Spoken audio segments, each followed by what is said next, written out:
My mama once said, if I knew I was going to live this long, I would have taken better care of myself.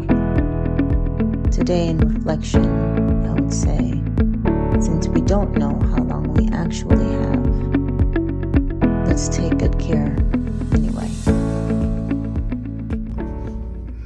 Hey there, back.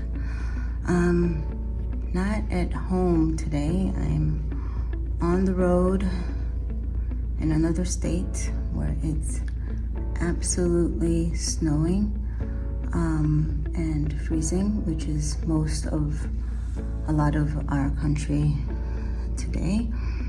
It is another Saturday, and there are different things happening around the world today, different acts of resistance and acts of resolve, acts of kindness, many acts going on in the world.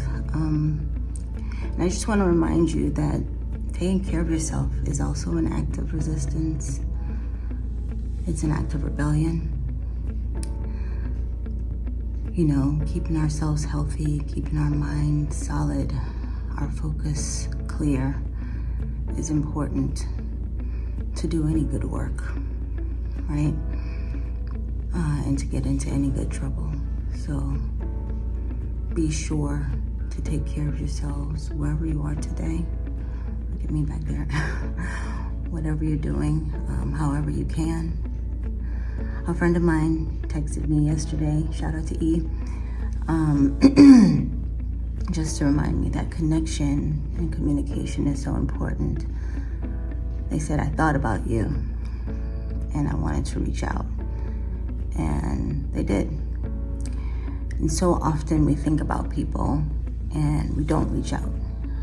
It's just sort of this fleeting moment. I'm guilty of it. I'll raise my hand. I'm gonna practice that better. When I think about my friends and my loved ones, that might be an indication to just check in with them. And so I'm gonna make it a priority to do that. So thanks again, Eve, for reminding me of that and checking in substantively. It wasn't just sort of a superficial thing. They spent time. And whatever that means for you, it was time well spent. It could have been one 30-second phone call or one, text exchange or something, but it was substantive and it didn't need to be, any particular amount of time. It just needed to be rich and useful and needed.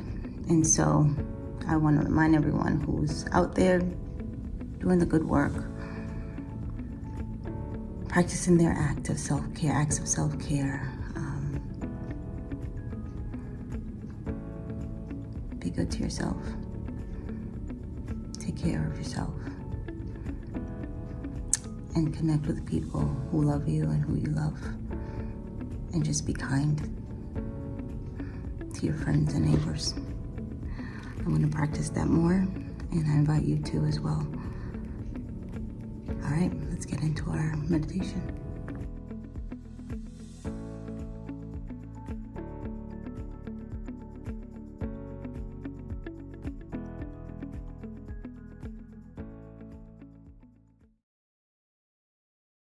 Oh, hello again. This morning, let's take some time to practice something called the 4-7-8 breathing. And I first learned about this breathing about 10 years ago or so, a little more than that.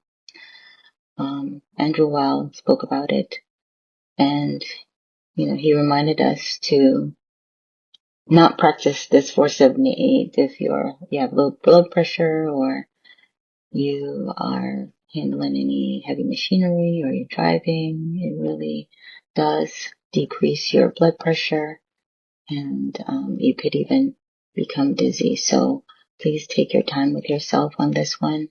And I'm going to count us out to 4-7-8, and it's going to be 4 seconds of breathing in, 7 seconds of holding, and 8 seconds of releasing with a swoosh.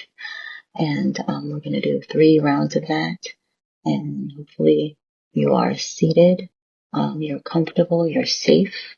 You can do this when you're in bed. You can do it when you're sitting down between meetings. But let's begin. I'll count us out. So begin by breathing in 4, holding for 7, 6, 5, 4, 3, 2, 1. Out. 2, 3, 4, 5, 6, 7, 8. In. 1, 2, 3, 4. Hold. 7, 6, 5, 4, 3, 2, 1.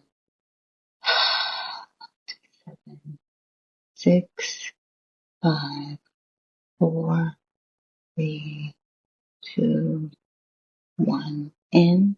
1, 2, 3, 4. Hold. 7, 6, 5, 4, 3, 2, 1. 8. Out. 8, 7, 6, 5, 4, 3, 2, 1. That went a little fast, but take it at your own pace. If you cannot do more than 2 rounds, or even one is really useful, just practice what you can, do what you can where you are right now, and remember to take good care. I'll talk with you soon.